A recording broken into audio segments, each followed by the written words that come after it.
Let me hit one last thing, and I'm talking to Adventist men here. Because of the way we relate with women as things that we can buy subconsciously, one of the places that I find to have sexual predators like any other I've experienced is a Seventh-day Adventist. I'm talking like this because I know this thing, I'm a preacher. The worst thing you'll find in the church to stand in front of women is a preacher. I wish we can close that chapter. Say, preacher, please don't stand in front of women. If you preach, we put you behind the wall. They must not see you, you must not see them. Because you are a danger to yourself and to them. As you are preaching here, you think of yourself as a porn star. You're thinking of new things to do. Many of our women will never convert in the church because they've seen a preacher naked. You can open the Bible upside down, nothing will move her. She has seen the nakedness of a preacher. No amount of righteousness, no amount of elevating the cross will reach that woman. Must remove the preacher because he's an obstacle to the gospel. So we must constantly challenge ourselves. I had impregnated a woman in Mpangeni. When I went to Mpangeni, everyone knew about it, but no one knew about it. No one had the audacity to come to me and say, my brother, you can't talk to us right now. Your woman is pregnant in Johannesburg. She's going to give birth to a son named after you, Musamai. You can't. Everyone knew it. Good afternoon, good evening. I greet you in the name of our Lord Jesus. How are you doing today? Happy Sunday. All right. Well, this video is both sweet and bitter. You will only understand if you watch the video from the confessional or statement of the pastor who is speaking here, and also the indictment of other pastors also coming from the man. Now here, what we are discussing on this video is sexual immorality amongst pastors, so between pastors and their female congregants. All right. In fact, somebody spoke with me yesterday how a pastor masterminded the breakup of a certain marriage, and when the marriage could not stand, they divorced themselves, and these are members of the church, and the bishop in question ends up planning getting married to the woman that was divorced by her husband, and the whole thing is surrounding him, that he was the mastermind of the divorce. Now I was so shocked and I was so surprised. How could a pastor do that, a bishop do that? But then it is not new. Anyway, that is not part of what we are discussing here, but it is also, paradoxically saying the same thing. All right. So we're going to listen to this pastor. You'll hear his own confession of what he has done in the past and what he is indicting his fellow pastors of doing presently, and the campaign he is carrying out to see to it that sexual immorality is nipped in the bud amongst pastors and between pastors and their female congregants. Let's listen to him. Welcome to the End Time Truth Television. God bless you.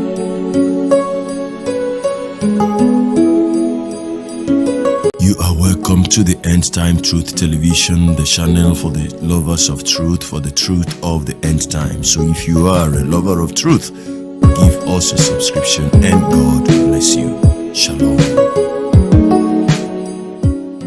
Let me hit one last thing, and I'm talking to Adventist men here. Because of the way we relate with women as things that we can buy subconsciously, one of the places that I find to have sexual predators like any other I've experienced is a Seventh-day Adventist. I'm talking like this because I know this thing, I'm a preacher. The worst thing you'll find in the church to stand in front of women is a preacher. I wish we can close that chapter. Say, preacher, please don't stand in front of women. If you preach, we put you behind the wall. They must not see you, you must not see them. Because you are a danger to yourself and to them.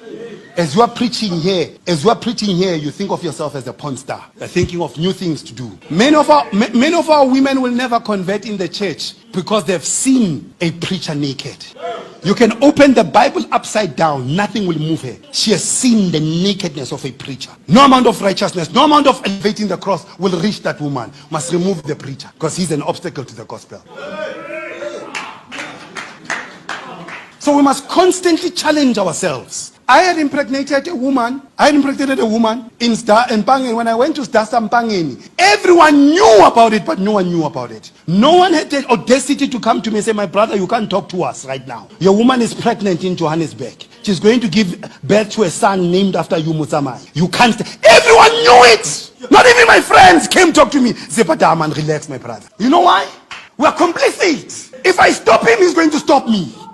As you are sitting with me, you are planning on your next project. Because we have not come to see women as partners, as human beings. We see them as things to drop on them, seeds that we have no interest to develop. If we don't drop them in them, we put them in plastics. Most responsible thing is to walk around with seeds in the plastic. It's a picture of a responsible man in our society. We're in trouble. Look, I'm dealing with this culture because I had to confront myself about it. That I stand in front of students. I must start seeing human beings that come from poor communities in the Eastern Cape. The last thing they want is my penis. That's the last thing they want. They're dealing with real human issues of a failing government, failing father, failing nduna. They're failed by everyone. And me, the only thing when humanity is hungry for our contribution. So the biggest problem I have as a man now is how do I deal with this thing that I was taught in Soweto, taught by Istomani. But what I'm seeing is that everywhere we go, this thing has been taught to us. That man, pride of a man is to sleep with as many women as possible. The only difference that some are dealing with low grade, some are dealing with high grade. But all of us are the same. And the different grades is for undermining each other. That was a pants when we dark.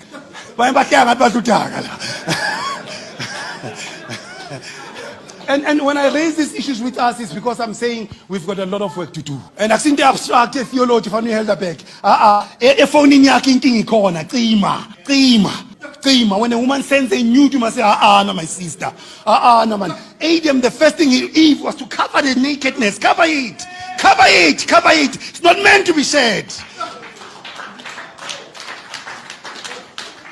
That's the thing that I'm struggling with as a man. I'm struggling with that personally. Others, our children that are not ours.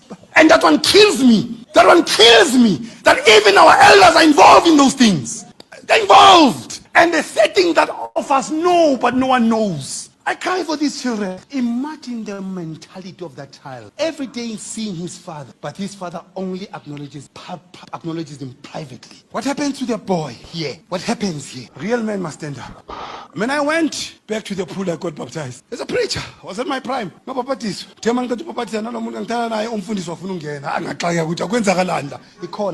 Just as we come out, the pastor who was baptizing me was making moves on this woman. Because there's a problem. We have a problem. We have a problem. So, Maskoma, gender-based violence and all of that. There's this one. Yama predators here. One of predators, and I'm talking to Adventists here, that these men who are weak, the only time they're strong is when they sleep with another person's wife. We need to deal with that disease in this church. The only time you feel you are better, that is a professor. I need to show him that he's smaller than I'm going to sleep with his wife. People don't understand why I don't allow people to my house. If people are not coming to my house, they're coming to check how expensive my couches are so they can come with better things. Don't come to my house. You're a predator. You look at me, you look at my wife, you think that she's not good enough for me. The problem we have in this church. That is why we never empower each other. Because you're afraid that when I'm empowered, you won't have access to my things. You won't be able to undermine me. No one will help you like an Adventist. They will not help you. They'll watch you. They will watch you. They'll watch you. They'll pray for you. They'll do it, not help you. Because they're afraid of your capacity. Nothing intimidates Adventists like that. It intimidates us to empower another person. How many millionaires have we created amongst ourselves? How many jobs do we give each other here? How? Have we sat down with the list and say, guys,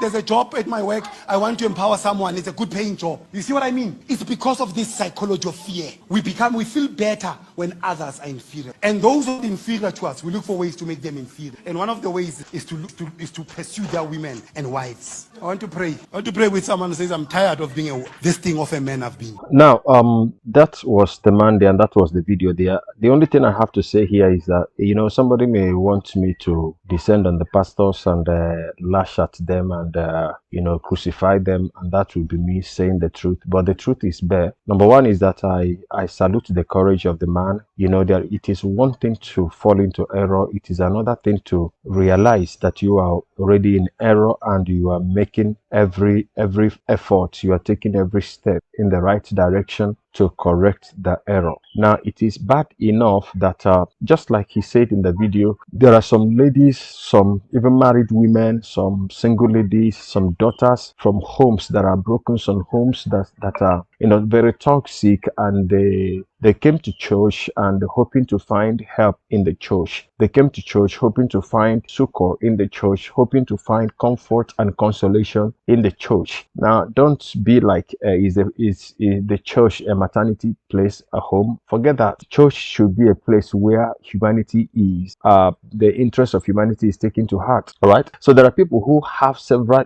different kinds of problems at home, and they came to church hoping that there they will find help. and comfort and consolation. And it is unfortunate that such people will come to church and they are taken advantage of. Sometimes these things happen in the process of so-called, personal private counsel. Now, sometimes there are women that carry spirit of, please, women, I'm not trying to demean you, I'm not trying to insult you, but this is spiritual matters. There are some ladies that if they sit next to you or you are discussing with them, they ooze some kind of vibration, negative vibes that if you are not very, very careful, the spirit of lust will come on you straight. I'll give you an example of, one of the days that it's over 2-3 years ago now.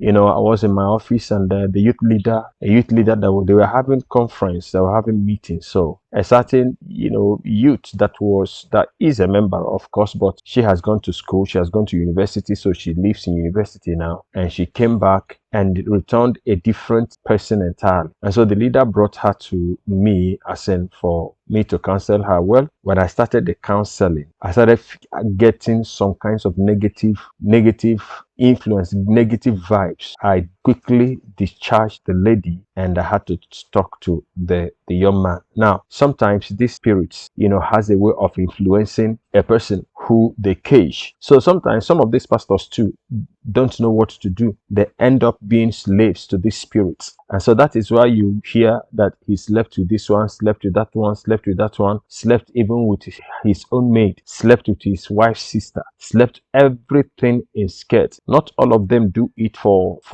rituals. Not all does that. Not all do that for rituals. But at the end of the day, it is so bad. It is terribly bad enough. It is bad enough. Now, having said all that I said, now the bigger problem is the cover-up syndrome. Now, I appreciate and I value the sincerity of the pastor. Now, when pastors like John Anosike said none of his elders could come to talk to him on issues like that, he was angry that while he was in that bondage, that nobody had the audacity, the courage to come to talk to him. Now, you see, when you talk, certain persons will tell you, leave a servant of God. It is to God he is standing or to God he is falling. As if God is a weak God, as if God is a God that looks away from errors and faults and sin. All right. Now, the right thing to do. The man is telling his story by himself, but the right thing to do. The other time that I remember was saying that somebody was disgraced on the internet and he did not leave the pulpit at least to show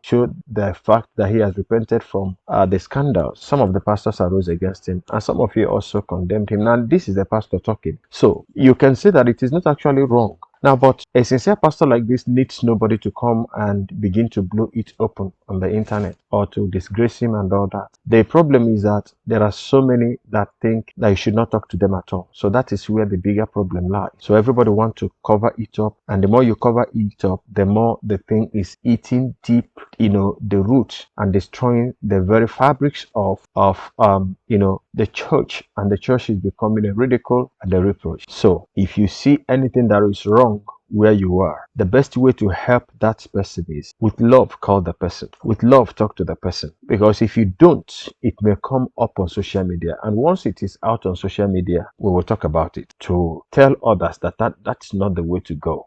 If you know me and you think you have seen anything wrong about me, call me with love and talk to me about it. If you don't want me to be destroyed, and that is actually the truth. Had anybody called the pastor, maybe he actually went on to continue doing other things until this time of redemption. So the best way to go is call the person by the side. The person may appreciate you. The man I called my father told me a story when he was working in the Central Bank of Nigeria, and their overall manager, not the central bank governor, the director of his department, the office where he worked, was going to take a decision, and he came and tabled it before other directors, other senior workers in that office. Himself was just an ordinary clerk at the time. While the man finished what he was saying, every other person, every other oga, every other boss in that office was like, boss, go ahead, your ideas are good. The man said that, because he doesn't take it. He didn't know when he just said, excuse me, sir, that is not true. They are misleading you. And the man looked at him and walked away and went into his office. Now, a few weeks later, there were visitors that were coming from outside of Nigeria. That man sent for him and said, you are the one that will stay with this, our guest. You will stay in the same suite with them open and close for them, stay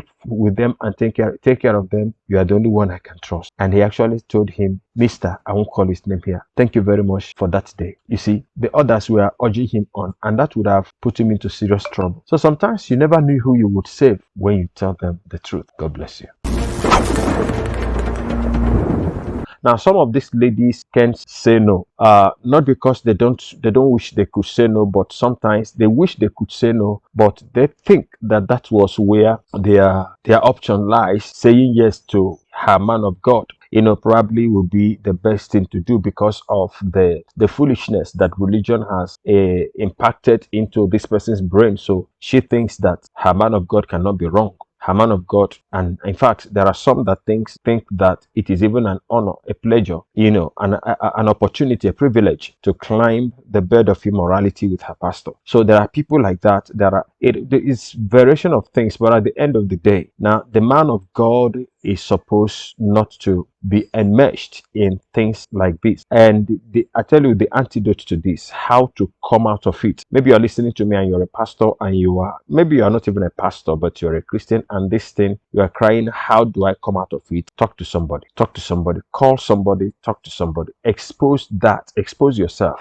to somebody that will handle it with wisdom, not to an enemy that will want even to ridicule you and put you to an open shame. You are struggling with this thing. You don't know how to stop it. You want to stop it. You have prayed. You have fasted. Talk to somebody. Expose it. That's why the Bible says that we should confess one to our faults, one to another. And there is, the opening for those who seemingly are stronger to restore those that are falling. So speak to somebody, somebody that probably has an influence over you, and that person may be of help to you. And if there is need, if this thing is happening between you and a particular individual, you will find a way to discuss it and talk to a person that will handle it with wisdom, so that prayer now can be made, and then guidelines will be given to you on how to stop this. At the same time, I want to also speak to our sisters that, see, pastors are still in the flesh.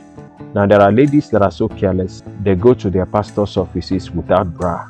There are some also who are actually sent by the devil to do this, to seduce these pastors and to cage them and to close their mouth so that they don't have any authority anymore, either physically or spiritually. Now, we know that. But there are those that are so careless, they think that their pastor is still, their pastor is wood, their pastor doesn't have manhood, or he has manhood, but no, he cannot be thinking like that. He's human. When the devil gets hold, when the flesh gets hold of the soul of a man, that man struggles. And unfortunately, a lot has fallen. So I want to plead with us, let us tread with care and caution. All right? Let's tread with care, with carefulness and caution. The Bible says we should be circumspect. So circumspection is needed. It is a two-way thing. The other video I brought where a lady walked into a redeemed Christian Church of God and accused the pastor of impregnating him. I've read some person saying that was a skit, but I don't believe. If you look at the reactions of so many people around, the people in that video, you see shock, you see disbelief. That was not a skit. It was an incident that happened. It took place. And at the end of the day, the doctrine of our Lord Jesus and the ministry has been blamed. And these things, we can't exhaust it. There are some of these girls, when they are impregnated or when their innocence is taken, now they don't recover from it again. Some of them never accept Christ again, never believe anything again of the gospel. So we just have to be very, very careful. We just have to be very, very careful. A pastor that is sleeping with his member is akin to a dog that is eating the bone hung on his neck. Now, you are like the proverbial rat that is pilfering and eating the fish that was given to it. But you know why? They have thought there was a meeting done. There was an agreement that for this fish to be safe, let us give it to the cat or the rat. At least the rat will know that this is in his care. And if anything happens to it, everybody will know is the one that ate it. And at the end of the day, the rat ends up being the one that ate the fish that was committed to his care.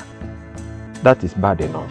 Well, anyways, thank you. I know some of you will not like what I have just said, but it is well. God bless you. Let's know what you think about it, even if you don't like what I have said. Let's know what you think about it. I will see you in the next video. Till then, from me to you, shalom.